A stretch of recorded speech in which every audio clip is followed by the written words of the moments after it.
unapologetic atheist interracial couple's progressive response to the fucking internet.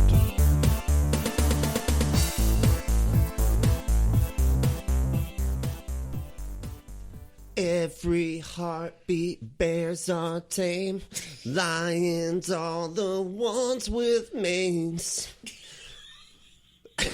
I don't know words. I assume she's talking about animals. I don't know. It's little honestly, bears are in there somewhere. That worked. It really did. It worked, and that took me right back to hearing that song. You're great. I mean, that was perfect. Hi, everybody. Hey. Welcome to Unapologetics. I'm Nikki. I'm Brently. And we are back together to bring you this, let's say, podcast essay, I guess. Sure. Essay podcast. Yeah. One way or the other, either way. So it's not going to be like a regular show. Brent and I were just talking as we do. We live in the same house. Mm-hmm. And for some reason, Amy Grant came up. Do you want to... How did it start again? Okay, so here's what happened. I was looking up... I really want to watch this movie about, like, these guys trying to make a Christian movie called Faith-Based. Yes, we're watching that directly after this. Yes, that's what we're doing. Yeah, exactly. And so... when I was looking that up, I saw that the one guy that played Packer on The Office was in that. Nasty Packer. Yeah. And I was like, oh, he was in this movie they just covered, a musical they just covered on God Awful Movies called 1 Week Away. Yes. And I made the assumption that she must be desperate because she's still doing Christian movies. Like, what? Yeah, because I was saying that she was in that. Yeah. Yeah. And that's how she came up. And Brent goes, well, yeah, because I think she has to take paychecks, whatever paycheck she can get, because I remember she fell from grace because she got divorced, from this Christian guy. And yeah, she like kind of fell from grace. And we're both thinking, oh, she must have really like lost a lot of wealth or whatever. So we Googled we looked up Amy Grant's net worth, and we were really off. She's worth $55 million, so... She's not hurting. She's not hurting. So she is enjoying being a part of Christian film. Yeah. Yeah. And entertainment. Well, and I think they wanted to use some of her songs for the movie. So so she's it like... was that too. But she was I come with my songs, thanks. Yes. So she's like, okay, cool, but I got to be in it. You know what? I'm worth $55 million. I guess that's how you keep. That's how you keep that empire growing. Even though I really thought you were a figment of the '90s, and it was all my imagination. Over and done, But those songs, she's still making royalties from that shit. Clearly, you know what I mean, right? Clearly. So we're not here to just like do a "Where's Amy Grant now" story. We actually, so in our conversation and looking her up, we figured out the divorce thing was real, and there was some issue with, her reputation in the divorce. I mean, obviously, it's just evangelical. You can't get divorced. That's not allowed. Yeah, that's not really. It's frowned upon. It's frowned upon. And we ran across this article on Medium.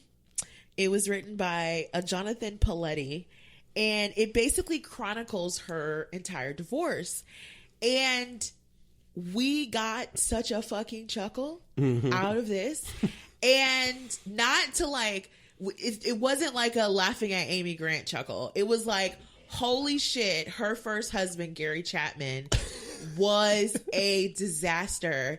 And everything about this marriage was like, it was clearly, weird. It was weird. Like all the red flags of evangelicals. Yeah. Issues with like marriage and intimacy and having conversations about, options and all these things, like women just having autonomy over themselves. Like it's just a lot going. It's and like just a lot going on in the story. So what we thought we would do is go ahead and read through this article because it just felt like we needed to share it with everybody. Yeah, could be fun. It could be quite fun. Yeah, absolutely. So we're going to go ahead and get started. It is called Amy Grant's Divorce from Hell. The lead is, remember when evangelicals canceled their pop princess? I love it. Okay. So it starts off with a picture of the two of them, and it is so 90s. Oh my goodness. It is like, I don't even know how to explain it, but it's like the way pictures just looked so bad back then. Yeah. Like, You don't realize, like, the switch to digital did a lot. okay. It did a lot. It did so much for us. It's just one of those pictures that, like, you know, those, like, really poor quality pictures you find at the very back of a drawer that's been back there for, like, 17 years. Right. And, yeah, they're just looking very 90s, very healthy, very Christian and in love. Oh, yeah. So I begin. I'm thinking back to 1999 when the woman who'd been the face of popular Christian music for 2 decades got a divorce. 17 years and 3 kids into her marriage, she'd fallen for another man, country singer Vince Gill. Or as she says, we got along like 2 peas in a pod and made no bones about it. And can I tell you, when I hear that, What? like that was a direct quote from Amy Grant, and I believe it. Yeah. We got along like 2 peas in a pod and ain't no bones about it. What the fuck? Oh my goodness, that is like signature Amy Grant right there. Ooh. All right. If she was Cinderella, this was her midnight. Christian radio quit playing her music, and Christian bookstores took her products off the shelves. That she kept her record deal was front page news. As far as evangelical America was concerned, Amy Grant was canceled. Ooh. Her soon-to-be ex-husband, Gary Chapman, was out raking her over the coals for the crime of liking somebody else. Quote, since the beginning of 1994, they had what I would call an inappropriate friendship, which was destructive to our marriage, he tells People in 1999. Had the marriage been happy, that was a question. Had the marriage been happy?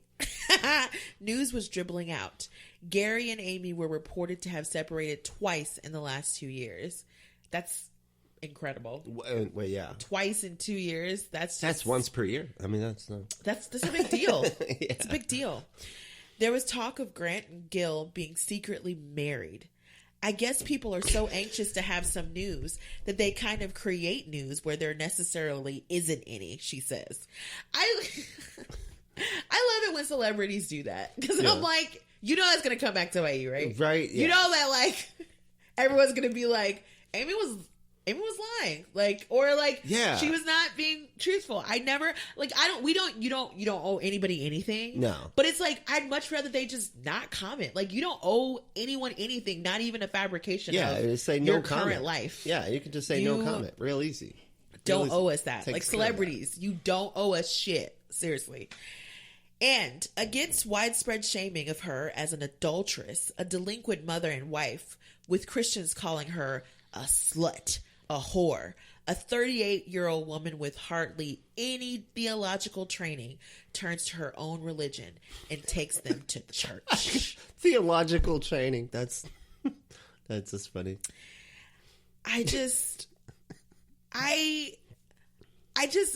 Gary, you had to put it all out there. Right. Like, what are you doing, immediately dude? put Like, it all out there. come on, man. Okay. Gross. Let's get real, she tells CCM. What's that? Christian contemporary music? Yes. Probably, yeah. Or contemporary Christian music. Oh, yep. One of the two. One of the two. I don't know which one. She says, you want to know what my real black ugly stuff is? Go look in the mirror, and everything that's black and ugly about you, it's the same about me. That's what Jesus died for.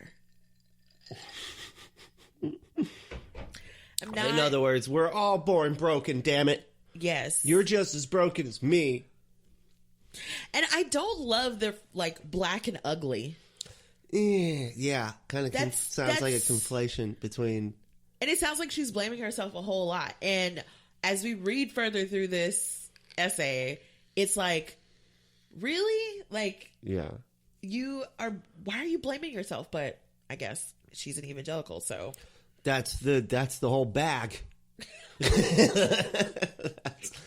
Like, we were just randomly listening to some Christian music the other night. Yeah. And we hopped on for King and Country, which is just, what a name. What a name. And you can't just steal that. I mean, that's like so Kings of Leon. I swear there's a shitty Christian version of every fucking band in existence. Look, they got some bops. And it was like listening to it, and they're just talking about how they're dog shit, basically. And not worthy. We're dog shit. Oh, we were listening to DC Talk. Yeah, that was peak the one. Dog shit. Like, I am peak dog shit. Yeah, that's it. Yeah, I despise my own behavior. So I want to be in the light. That song. Yeah. But anyway, Jesus died for your black and your ugliness. So, how little we knew about the private lives of other people. Funny how that works. Chapman had already been discussing the drug habit, quote unquote, he nursed since age 20. I don't know why I laughed there. Quote unquote that's very is just uncharacteristic of like a Christian. You were on drugs or not, sir. But yeah, isn't that uncharacteristic for a Christian? He was a radio host at the time, correct? I have no idea, actually. Anyway, it's uncharacteristic for like a public Christian. You know what I mean? Somebody who has a career in something Christian. And you're nursing a cocaine addiction? Okay. Well, yeah, that's, you know, I feel like that can give you some pause because you're like, wait, what? Yes. Cocaine? Okay. So he nursed a drug habit since the age of 20, doing cocaine and marijuana for as long as he'd known his wife. He says in a November 1997 profile in Texas Monthly. Again, Texas Monthly was not entitled to that. They didn't need that. They weren't entitled to that deeply personal. But they nugget. wanted it. They definitely wanted it, and he just totally told us he was on fucking cocaine, bro. And I mean, like, on the one hand, there's no shame in it, obviously, right? Like, there's no shame in it. I mean, of course not. But I mean, I feel like when you are, again, like when you are this evangelical presence, this evangelical super duper Christian person whose career is squarely in the middle of that, and then you're telling people you've been on cocaine and marijuana for like even though you're most likely shaming other people, you know, for doing that and encouraging that type of behavior. Come on, now that's I feel like that is reason to go, yeah, what the fuck, dude? Because I don't give a shit if you do cocaine. I honestly don't. Yeah, I don't care if you do, you know, smoke weed or whatever. I don't care. You know, but I'm not going to sit here and be in the public shaming people for doing it and then be off doing it myself. I'm in the public shaming business. Yeah, well, hey, this is religion. Any public religious person is like that. You know? So he had been doing drugs since the age of 20. So yeah, he had a habit. He was a late bloomer. You know. Really? I mean, most people do it at like 13, 14. I was a nerd, so I was a late bloomer too. I was a Christian, so I didn't get into it till later. This was done not for Christian confession, but to spice up his new career as a talk show host. So see, that's what I'm saying. A talk show host. Like, you weren't even, this wasn't some kind of constructive thing where you were trying to like help people learn from. You were trying to just be like an interesting talk show host. Yeah. And that's just kind of like, come on. Anyway, I could see that being like very helpful for being a talk show host. Cocaine just makes you just talk. I guess he's saying he's recovered now. I don't know. Oh, okay. He says, I had two distinctly different lives, different sets of friends, different likes, dislikes, actions, everything. Damn. So he was living like a double life. I guess so. Wow. Different set of friends. That's like, yeesh. These friends over here do cocaine. These friends over here do worship and prayer. We speak in tongues. I got two different group chats going on. One is my debauchery and cocaine group, and one is my Wednesday Bible study, and we also go to Chick-fil-A together after church on Sundays. See, it reminds me of like, you know, one of those movies where they're like in witness protection or something, and some guys are like, "Hey, Tony, what are you doing here? Oh my God. And you're like, not here. No, let's go outside. I have no idea who you're talking about, sir. Hey, I've guys, never don't pay any you attention. before in my life. Yeah. I don't know this guy. Come on, we're going outside to talk. You know?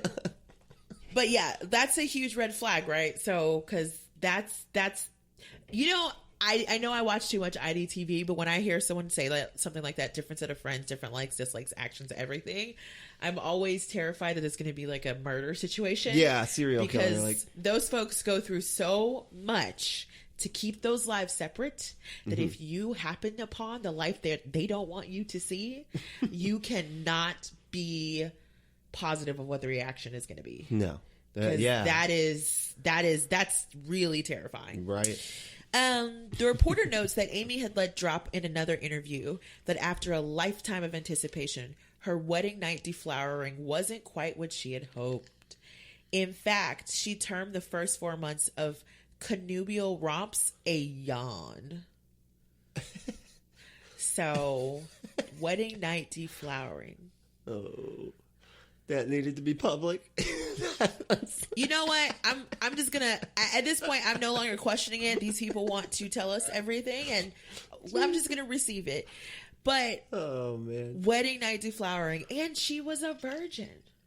What? I mean, I guess deflowering, right? That means to. Oh yeah, that is the implication there. And the first 4 months were a yawn. I mean, at least it was only the first 4 months.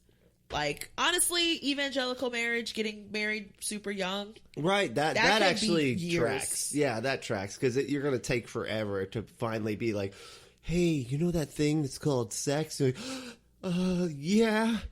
And then, because you're just so scared of it, and then you got to... No. Like, what she's saying is the first 4 months were boring. Yeah, that's what I'm saying.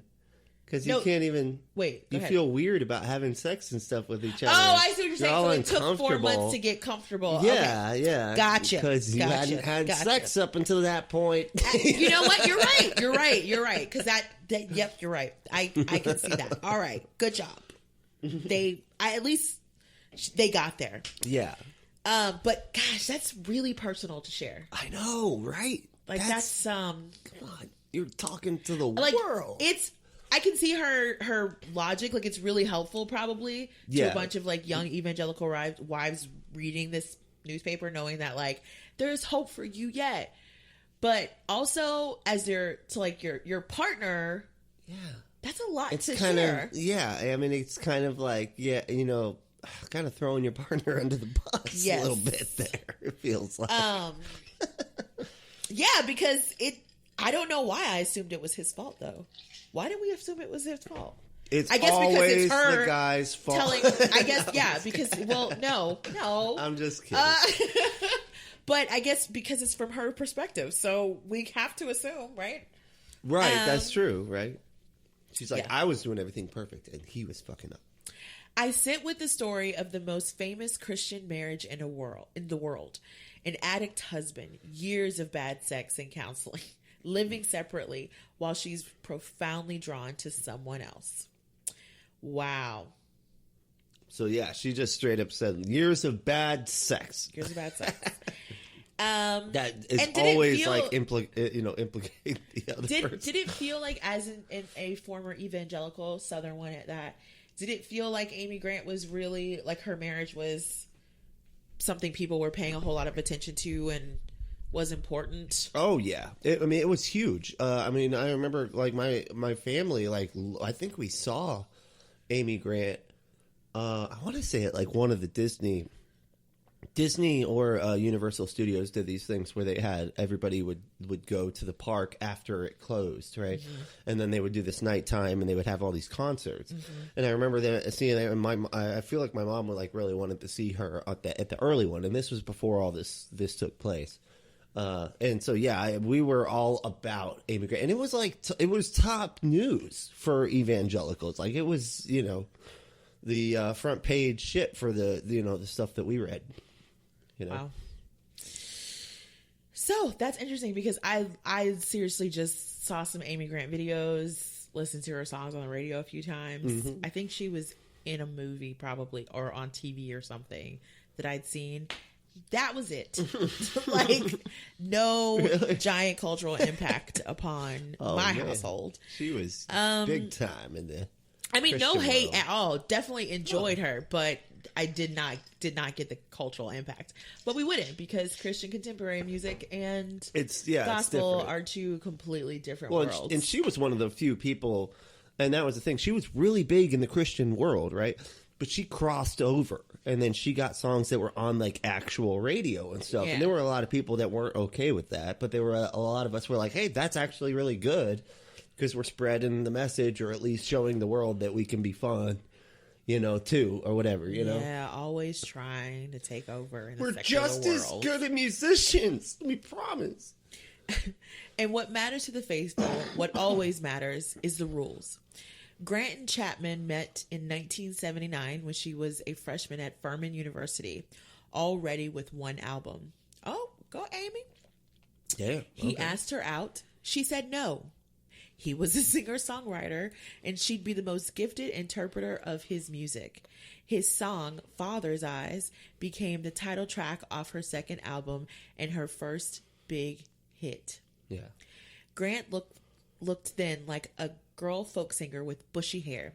In a 1981 appearance on the PTL Club, she chatters about dating and sings Father's Eyes. I have to remind myself the song was written by a man she'll marry. I may not be every mother's dream for her little girl, and my face may not grace the mind of everyone in the world.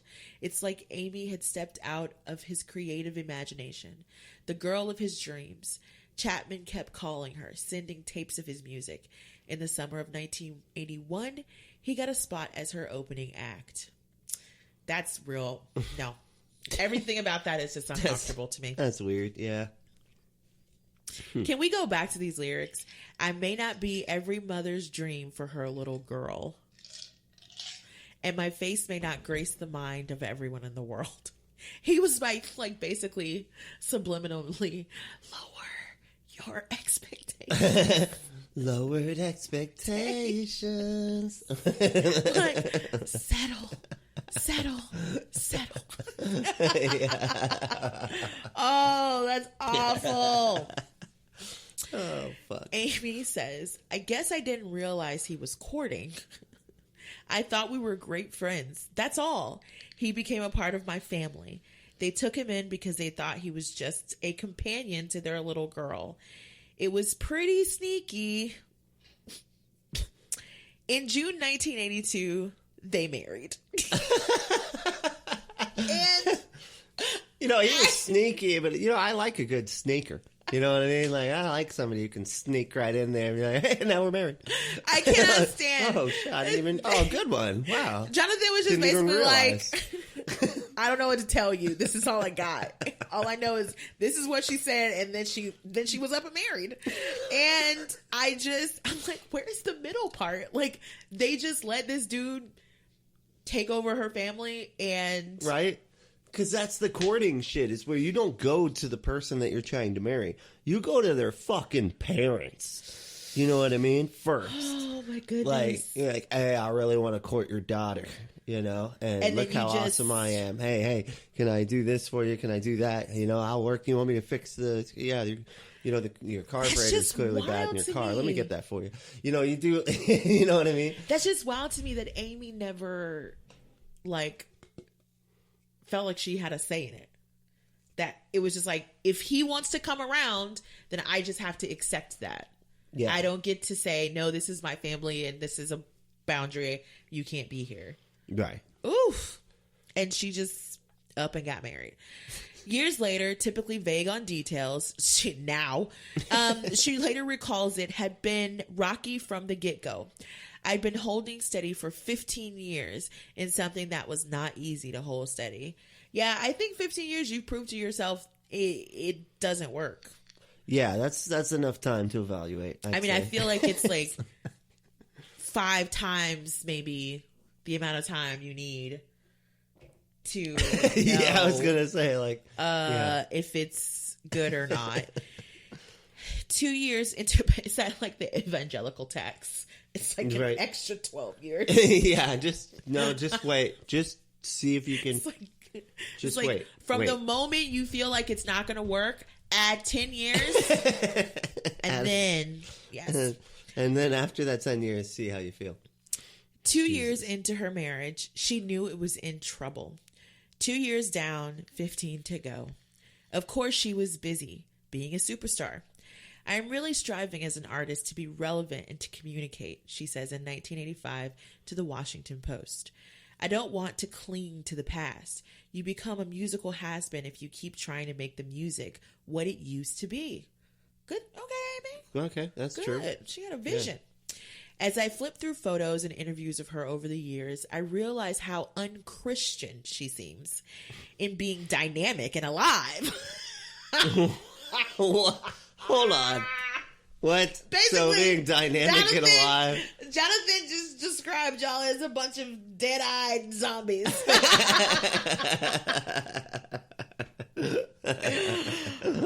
But That's Amy funny. was dynamic and alive.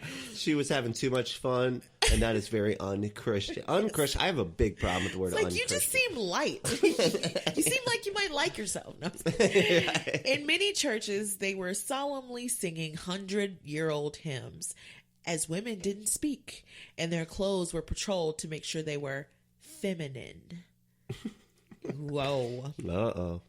By her fourth album in 1982, Age to Age, Grant was blazing her own trail. That album is one wild ride, as Christian Memoir of the Time recalls. First of all, I can't believe that Amy Grant's album made it into somebody's memoir. Like, I can see it in her memoir, but why are you talking about Amy Grant's old album in your memoir? Anyway, it was a wild ride, Brent. And wild and Amy Grant are definitely two things I never would have put together. I think they're playing fast and loose with the definition of wild, but I don't know. I'm just saying, and ride probably. Whew, she brought the evangelical world along with her. However gifted a performer, it wasn't all her doing. With the rise of Madonna as a cultural force, riding the repressed gay subculture to white-hot stardom, even evangelical Christianity needed to keep up. And there was Amy Grant. That's so funny. So she's the, Amy Grant was the Fox News to Madonna's MSNBC. I guess. That's like... Whew. Gotta be fair and balanced. I gotta Fair be honest. and balanced. I gotta be honest. I never put that together. That was something I was supposed to do in my head. That Madonna was the literal whore and Amy Grant was the literal angel. Oh yeah, no, well, wait, yeah, because we weren't allowed to listen to her, like ever. I mean, and when I say like we weren't allowed, like not even by our parents, I just mean by our religion. Any of us. Doesn't. My mom wasn't allowed to listen to her either. Okay. Madonna's just okay. And I mean, okay, I definitely listened to Madonna and enjoyed every minute of it. But I didn't here's until I got another thing older. too. As I think about the 90s, if I would have put Madonna next to anybody, as far as like they were maybe in a sing-off, Yeah. if we're talking early 90s, I would say Taylor Dayne. Taylor Dayne had very similar Madonna energy. Do you remember Taylor Dayne? No. Tell it to my heart. Tell me I'm the only one. Is this really love? Oh, okay, or okay. just a game? I have heard that song before. Yes. Yes.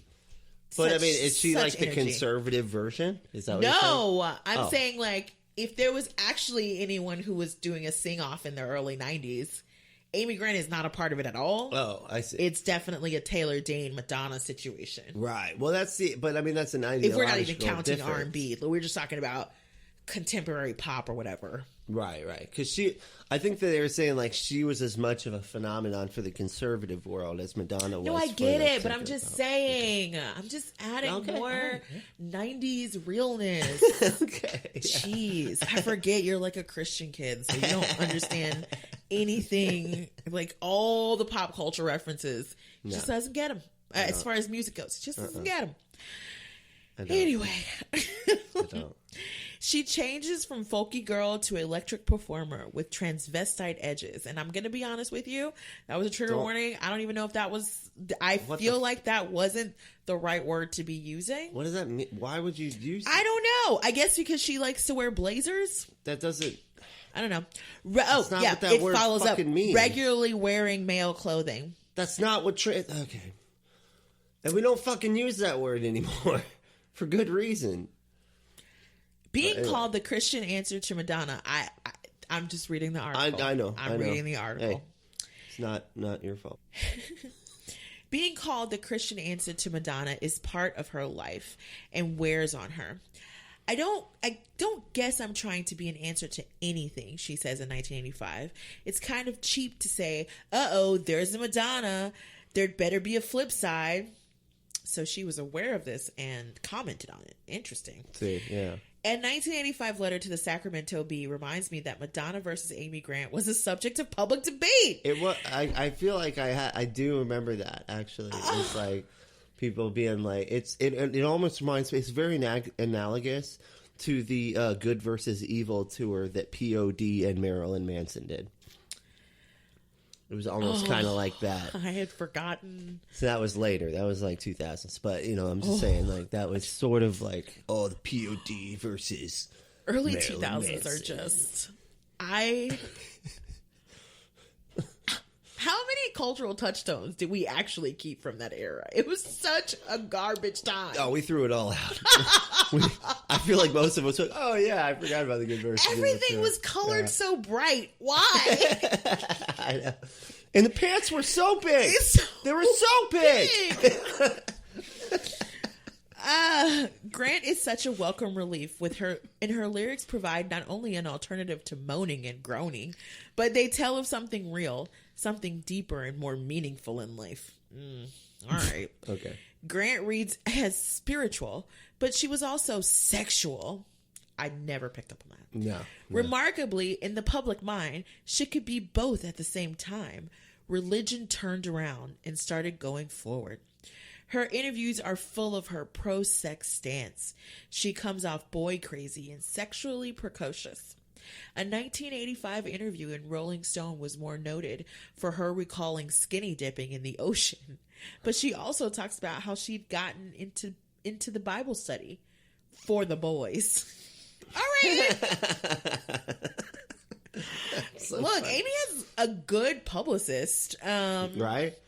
Keep the buzz going. Absolutely. Right? Yeah. Talk about skinny dipping in the ocean. That's I mean, that's hot. She and all the goes evangelicals were like, and I'm like, what? Going to Bible study for the boys. Ew. right? That's not going to work. It's not going to happen. I mean, you can't do anything. What are you just No. looking at them? I guess so, yeah. It's just ogling. Okay. She goes to hunt down a boy she liked, and I encountered the Bible in a way that really affected me. Her idea of Jesus seems mostly to be, however, that people should get along and be a community, having fun together. When the fuck has Jesus ever said anything like that? I'm pretty sure he's the one that says you gotta, Amy Grant has made the Church of Amy Grant, and at the Church of Amy Grant, we hold hands, we sing songs together, and we just have fun. It's like, no, I came to bring a sword and turn your mother against their daughter and a father against his son. Like, where is there getting along ever in anything he says? Oh, I think it's that Anyway. story where they cut that woman up into 12 pieces and give it to all those different tribes so that the debt will be settled. Yeah. I think it was that That's story. fairness, it's needed equal pieces I mean, of the dead body. When have we not needed women to sacrifice their limbs and torsos to settle wars? Christ. I mean, that's just what we do here. Whew. Yeah. Evangelicals were getting nervous because they were like, skirt, having fun, let me just say, getting along. Bitch, we're warriors for Christ. What is this language? First of all, evangelicals are always nervous. They were more nervous than usual. Okay, that's In 1985, Christianity Today sends a reporter to interview her pastor. That's just so low key patronizing and infantilizing. Like, you can't take Amy's word for the way that she practices her faith. You're going to go to her pastor. Because clearly she doesn't know what she's talking about. This silly woman is confused. So let's go to the source. She's probably full of shit, right? Right? What was she doing? No, I need to hear it from you. Not shit, Brent. Malarkey. She's not always wise in the way she says things. I would be... Well, 30 and red fucking hot. If my pastor felt that not only could he talk about me in the public, but he could say some shit like that. She kind of says things stupidly. I don't... And then he follows that up with, the guy sighs. He sighed like she was a child. She doesn't want to be a sex symbol, but wants sex to be seen as a good thing, a godly thing. Honestly, the fact that he said that is shocking. Yeah. Well, I mean, it's a godly... okay, because, yeah. The fact that he commented on sex at all is just... And it wasn't like fire and brimstone. Okay. Right. Yeah, no, I mean, but the thing is, they're like, sex is great. It's a great thing. As long as you do it in the confines of marriage and it's a man and a woman and blah, blah, blah, blah, and it goes on. But, you know what I mean? So, but, you know, that's just the evangelicals. That's the way they are. Her career seems like a ministry to bring sexual awareness to Christian people. It seems to me that people who are most adamantly against premarital sex have experienced some kind of pain in their homes, in their own lives, she observes in 1985. Woo! Amy just out here like... Damn, so she's just like, the only reason that y'all are against this is because you have some sort of personal experience with it? Or the only reason that you don't have a good... you're against premarital sex. You've experienced some kind of pain in your own life. Oh, wow.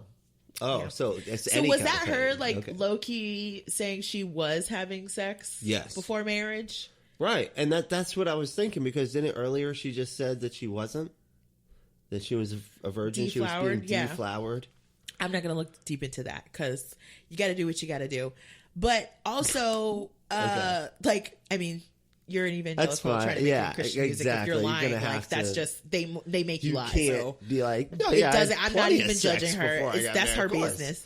But it's interesting though that she could just be talking about premarital sex. Period. Like she could, because if she sees herself as a person bringing sexual awareness to Christian people. Oh, that's true. It might not be like referencing her and her experience, but just like being encouraging to other people's. And again, fair enough.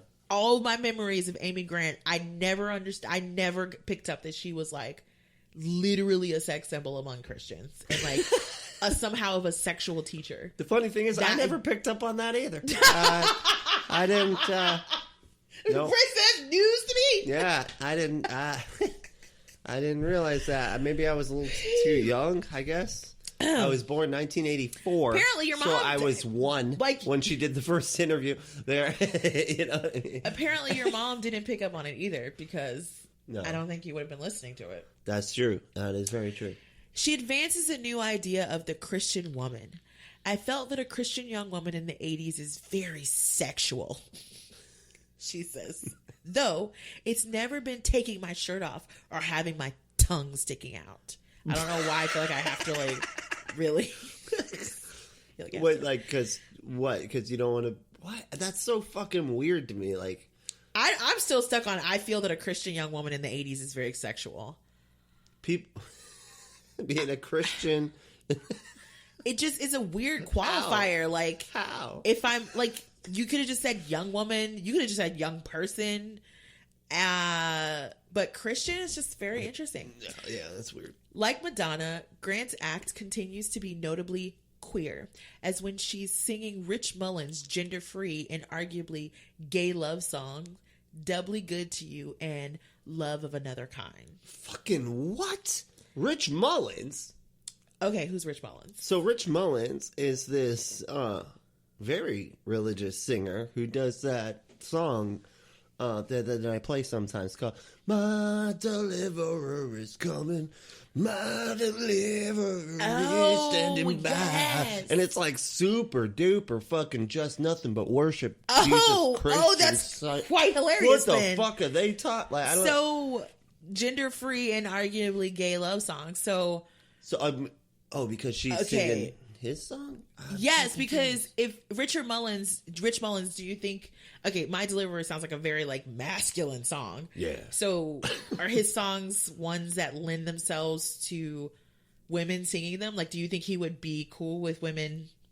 No, but I guess not. Like Yeah. that was the voice that I just did. My deliverer. It's very That's masculine. like how he sings. Yeah. So gender free and arguably gay love song Double. So Double Good to You and Love of Another Kind maybe has like some double entendre feelings to it. So yeah. Okay. So she's reading into it. She's reading.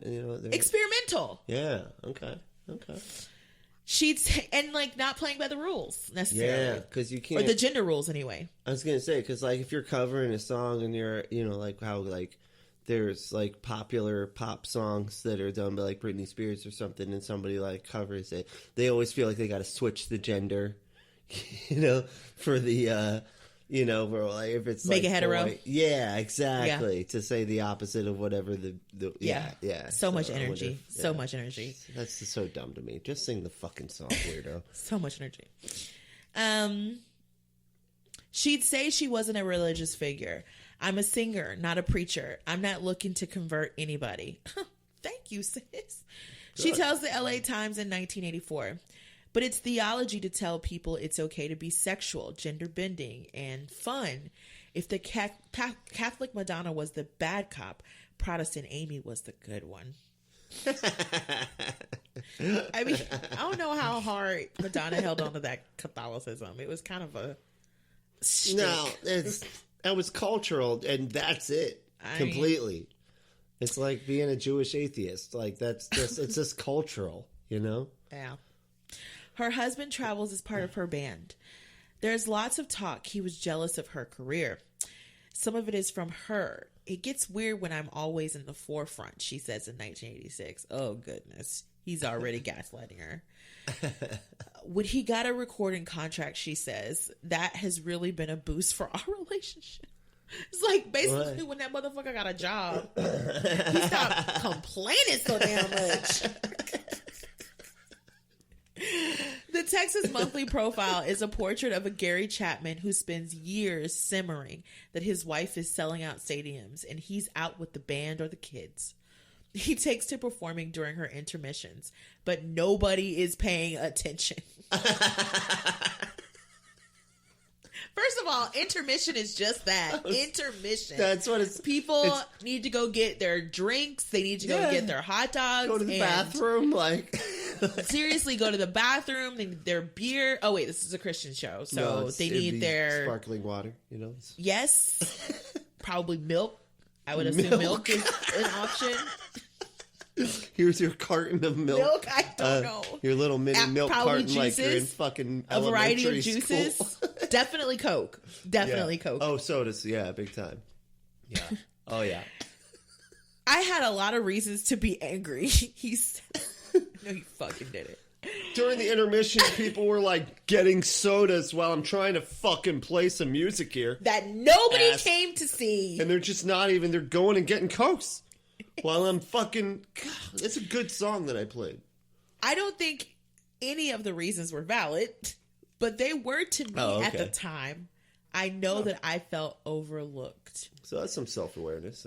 I mean, yeah. I was being a fucking ass. I was, and I'm going to be real. Like, it's sometimes you're angry and you don't even fucking know why. Help it, do it. Like sometimes, you don't especially know with, like, why. Jealousy and stuff, you can't help that. You just gotta deal with the emotions the way you gotta deal with them. But like at the same time, you don't let it, get to you. I'm browsing Grant fan memories and news groups. Giving a concert in the early 1980s, Chapman was playing and coming off poorly.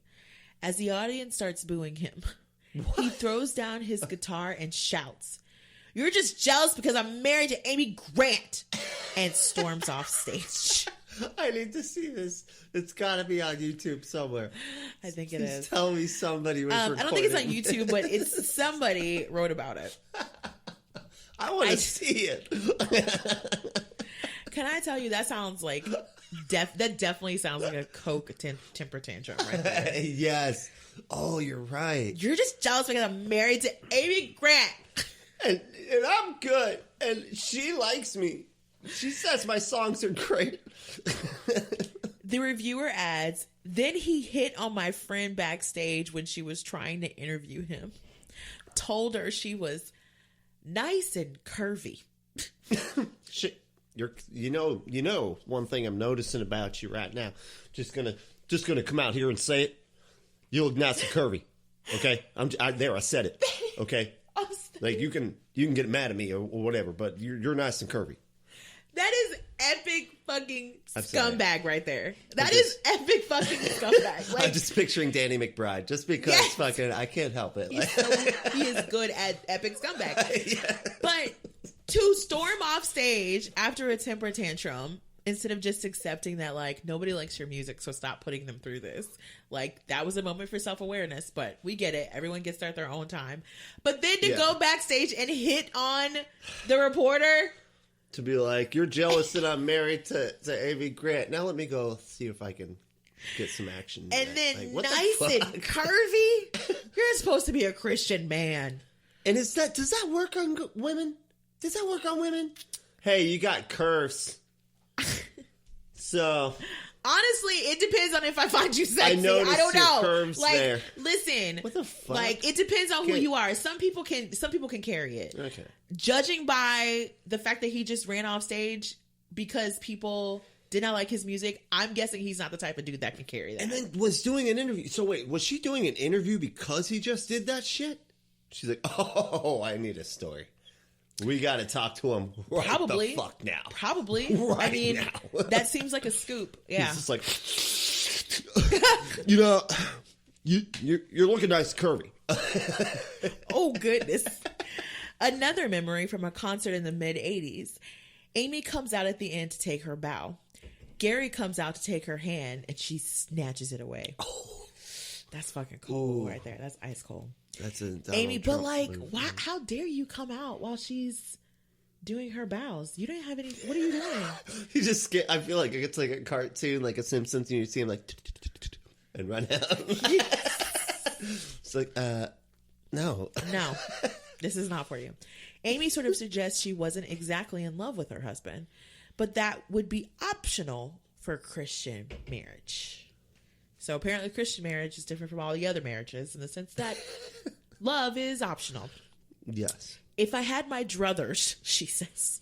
What the fuck are druthers? Are those like other brothers that are druthers? If I had my druthers, she says, I would be home. It would suit me just being Mrs. Gary Chapman. I feel like she was trying to convince herself of that, but that's like, because you definitely had the choice, Amy, to just go home. Yeah, like, you could always have just hung that shit up and just actually, you know what? With his coke habit, though, who knows? They would have been out of money in 6 months. If it was an unhappy marriage, yeah, dude, like, and you can't just be like, yeah, I could just, yeah, she's clearly lying to herself there, it seems. But she never even appears to take her husband's name. There was never an Amy Chapman. As hard as she tries, she keeps being herself.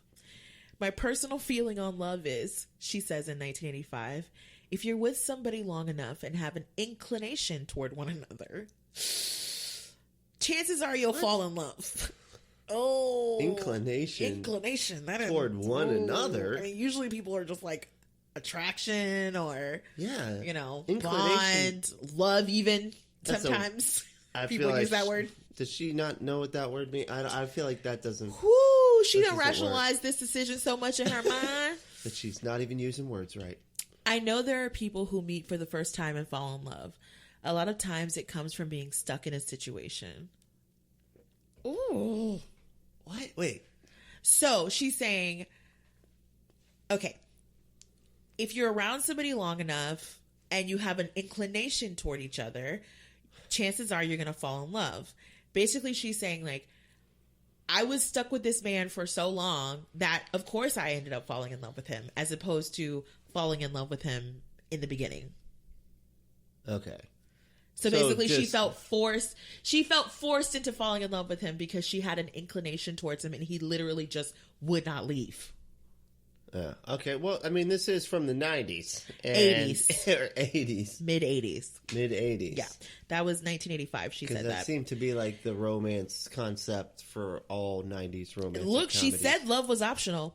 By 1986, they were in therapy. His drug habit, typically concealed, spills into view. One day at home, coked out of his head, her father comes to have a talk with him. I know what kind of problem I have, he yells. You might run the rest of the family, but you don't run me. Amy later reflects, when I look back on those early years, while I have some great memories, they were some of the hardest years of my life. So lonely and confusing. She'd considered divorce. In one difficult moment, about to pull the trigger, her sister Mimi called her out as a hypocrite. Being so publicly Christian, yet acting as if God is not big enough to help you. See, that is big, not good sister energy right there. No, that's not how you be a sister.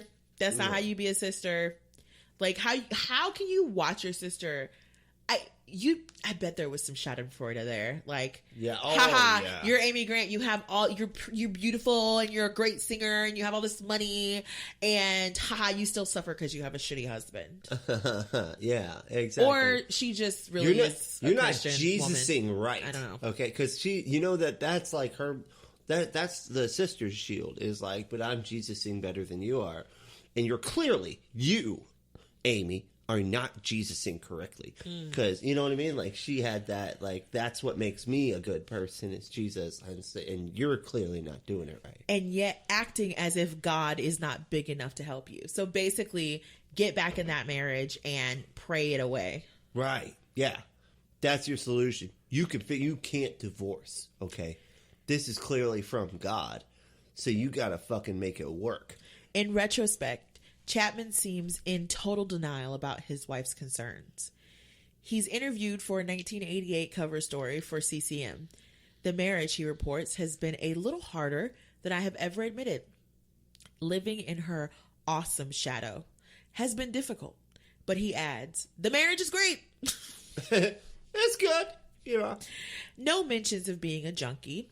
It left only the alert reader to notice that Chapman was being eased out of her career. He wasn't involved for her Heart in Motion album in 1991. There was a conscious decision to let her go on and make her own mistakes and chart her own course professionally. And for me to do the same, is how he puts it. Dude. She's got to go and fuck up on her own because that's what she's going to do, damn it. This is some abusive shit right here. Yeah, that's some... Make her own mistakes. Woof. That's so fucking... While you're coked out of your mind. Right, yeah, dude, which seems like, honestly... Bold. Though he is listed, I notice, in the credits for I Will Remember You, a song about the difficulty of parting, I wonder if he's writing to his wife or to his dream of a girl who sings to him goodbye. There was more notice of her lead single, Baby Baby. Oh, I love that song. What is that? Hold on. I don't remember. Baby, baby. Okay.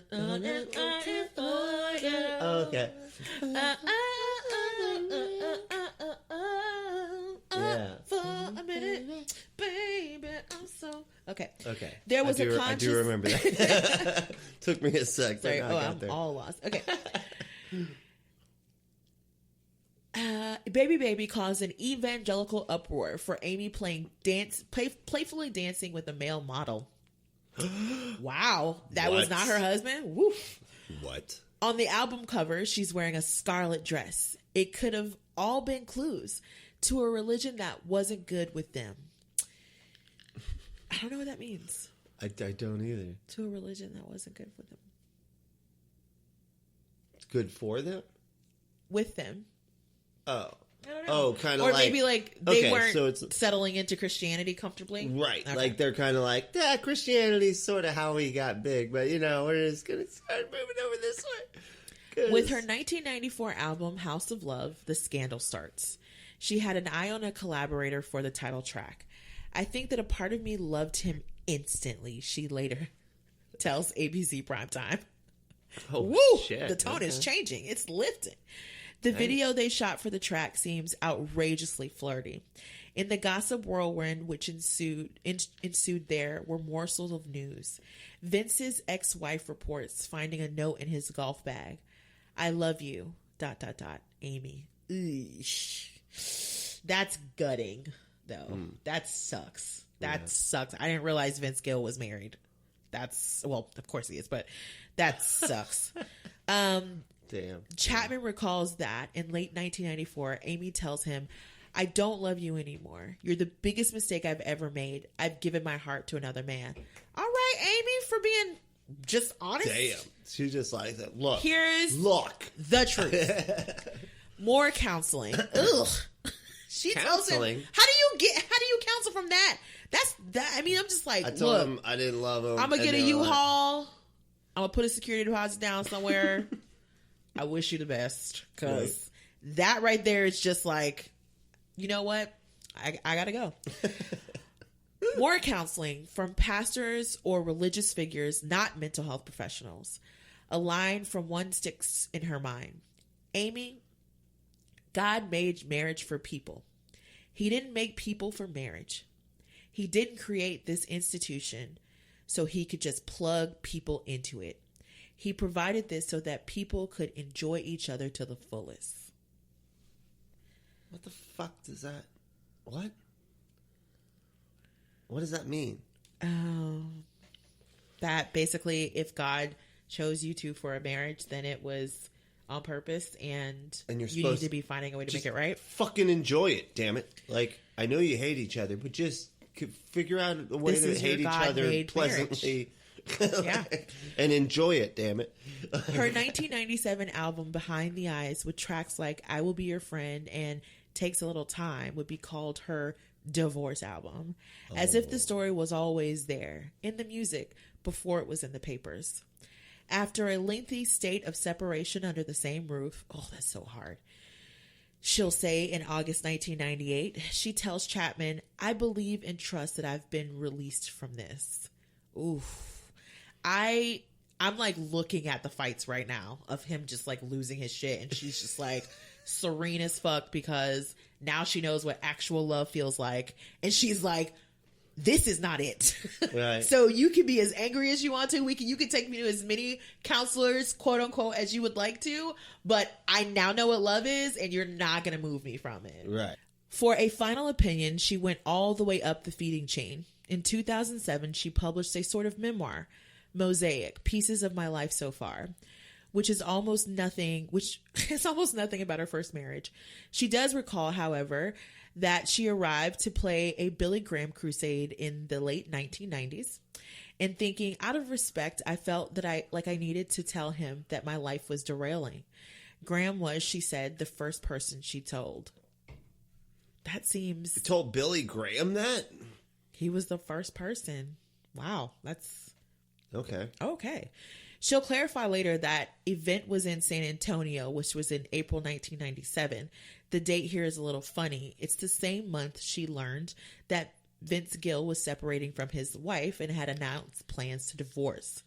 The chronology seems to allow the possibility that Amy Grant decided to get a divorce the moment she heard Vince was. That's exactly what a coinky dink. I mean, I feel like timeline's a pretty good evidence for if you want to make a something like, but you know what I mean? Like, yeah.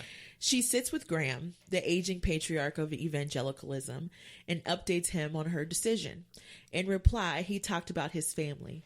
Amy is vague, but this surely concerned Billy's daughter Ruth, who divorced in 1991. Ruth Graham's memoir, In Every Pew Sits a Broken Heart, preserves a flavor of evangelical culture of the time. I had considered divorced people second-class citizens, she writes. Woof. Damn. Okay. In 1991, like, yo, for a woman to be divorced seemed the most repugnant label out there, she adds.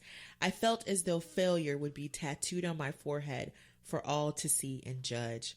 That's heavy as fuck. Wow. But Billy Graham, in conversation with Amy, seems understanding and compassionate. She recalls him saying, God is always at work in our lives, even when we take the long way home. Having been a regular performer at his production, she notes, I never shared the stage with him again. I realized she surely knew they'd try to cancel her. So basically, he was like, do what you got to do, but don't expect to come back to this stage again. Right, right. Woo! Wow. And she honored him by being the first person to confide in. And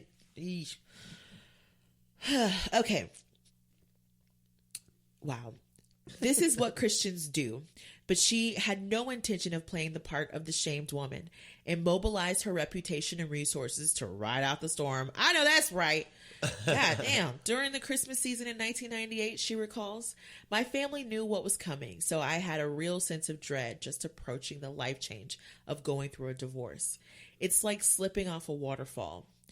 To evangelicals, it was all about her selling out, leaving Jesus, going secular and sexualer. Sexualer. Chris Williams, a Pathos blogger, recalls the talk. Amy Grant had sold out, people exclaimed, trading in the glory of God for mainstream success. It felt like a betrayal. When she and Chapman divorced in 1999, it seems that people's fears had come to pass. That is absurd. 1999? It was almost the year 2000? Yeah. Oh, evangelicals should be ashamed. The religion, though, was in a tight spot. She was a beloved and mega-selling artist, probably keeping many a Christian radio station and store afloat. For all the love of a good round of punish the adulterous woman, evangelicalism had dwindling cultural resources and maybe had to be smart. She was about the only appealing Christian in public view. Oh, wow. As the New York Times puts it, Miss Grant sold more than 22 million albums and probably did more than any other figure to put a warm and winsome public face on a growing evangelical movement often associated with anti-abortion activists, disgraced television preachers, and Disney boycotts. In comparison, a divorced Amy looked good. She described her marriage's end as a devastating personal failure. Was that enough punishment? The religion had to think. Was it enough to gossip, keep her music off the radio a while, or not see her CDs in stores? Did that satisfy the Bible's illusory divorce prohibition? An unexpected scene reminded everyone of what Amy Grant had meant to them all. The Columbine school shooting on April 20th, 1999 was a profound shock about something that was actually bad, and the governors of Colorado asked if she'd sing at the memorial. A father of one of the slain students, Grant, tells her, I'm just so glad that I'm getting to hear you sing today because my daughter really loved your music and it feels like a connection to her. Oh, I'm so glad she was able to provide that comfort. Yeah, that is really sweet. It felt, she recalls, like the lump in your throat is never going to go away. She goes back to explaining her divorce in interview after interview. I did the very best I could, and I wound up here, she says. She proceeds on with another round of Christmas products, the season she'd come to own.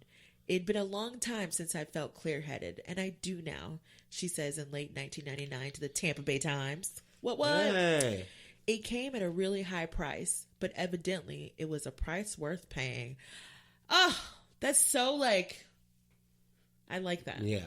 Like that she was just good. is at peace with it. Yeah. And it's just, like, you know and they put her through hell. Yeah. And they When did. it's clear Did. she was trying, she did everything she could.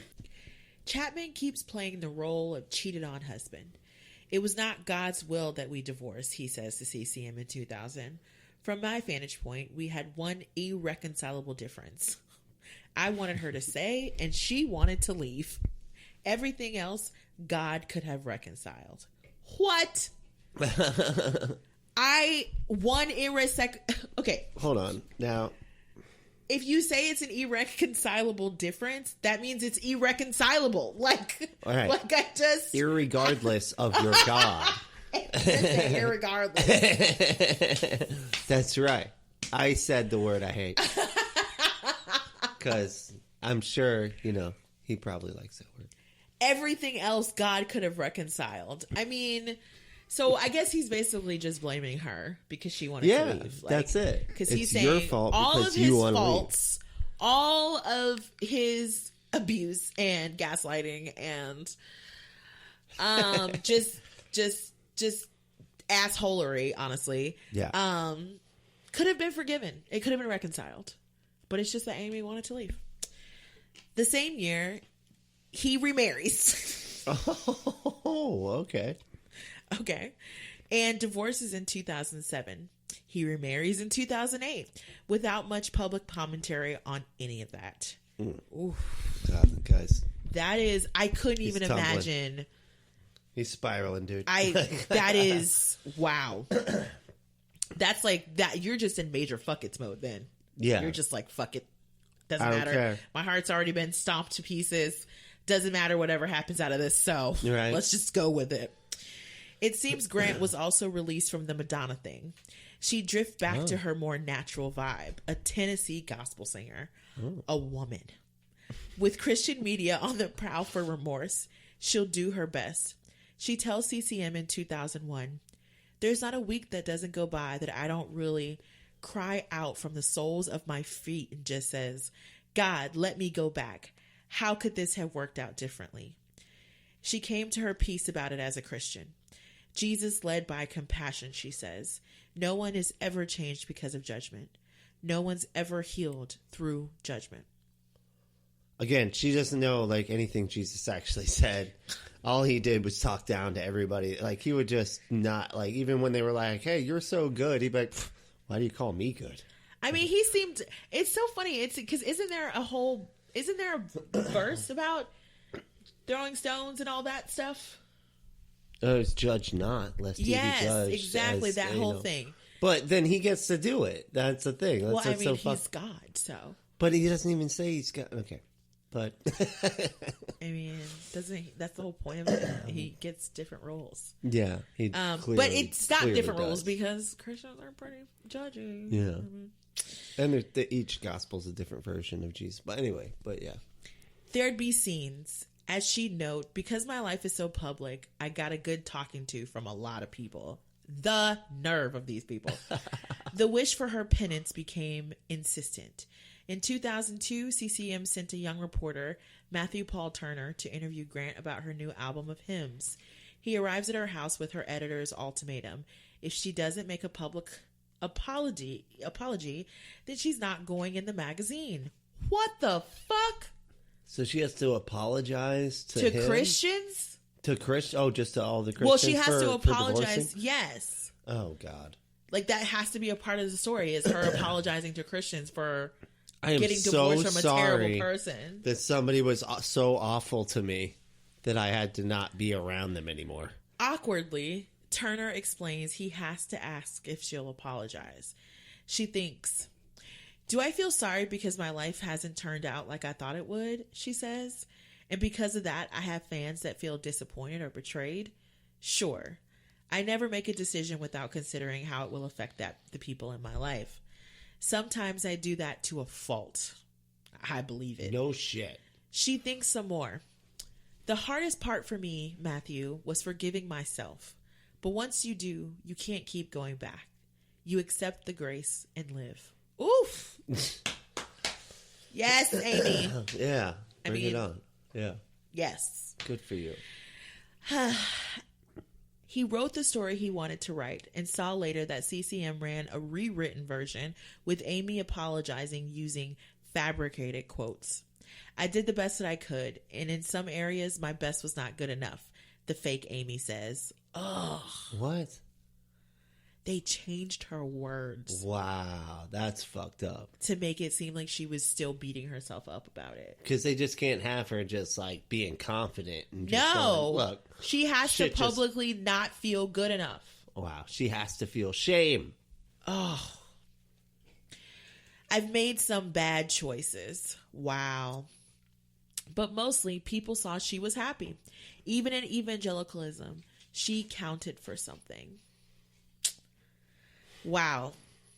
So that was the story of Amy Grant's divorce. Yeah. Wow. Thank you, Jonathan Paletti, for this read. That was amazing. This came out on September 16th, 2020. Again, it was in Medium, Amy Grant's Divorce from Hell. And I first of all, you heard the story. We literally randomly were just like, oh, wow, that was a lot more information than we ever knew existed. It just kept going. And I was just like, how long is this? And we just kept talking about it, and it was awesome. And so Yes. we were just both sort of just already in agreement that we need to do this. Yes. We really hope that you enjoyed it. We hope that you're also enjoying the new shows with Ben and sometimes Kevin. I'm still here. I like I said, I live here. So Yeah, we're still going to do some classic. we're definitely still going to do shows. We're trying to play around with the things that we do because, I think we've done the same thing for so many years, and it was just getting to the point where I was just not enjoying too much. looking for, people doing terrible things. Yeah. And so we're trying to now get into a groove of just showing up and having some fun, and we hope that y'all will enjoy it. And Yeah. have any other announcements? Patreon. So go to patreon.com/unapologetics, spelled like the show. Please share us around. Please give us a 5-star review wherever you are. Yes. But definitely, if you enjoyed this episode, please share it with your friends. On the different social medias. Yes. And thank you, Ben and Kevin, for helping us out. Yeah. We really appreciate it. Yeah, it's been a blast too. And there's another. We just recorded the other night, and it was a lot of fun. So Yeah. It's nice to have like a little bit of intersperse before we we have to do things. It gives us a little more freedom. Yeah, as long as you're there. You're like the heart of this. Of Unapologetics. Brent is the heart of Unapologetics. guess, yeah. The rest of us are all just friends of the pod. But anyway, Brently, what do you say? Oh my God, it's been so long. What do we say? To the haters, discriminators, and masturbators, shamers, fuck off. Bye.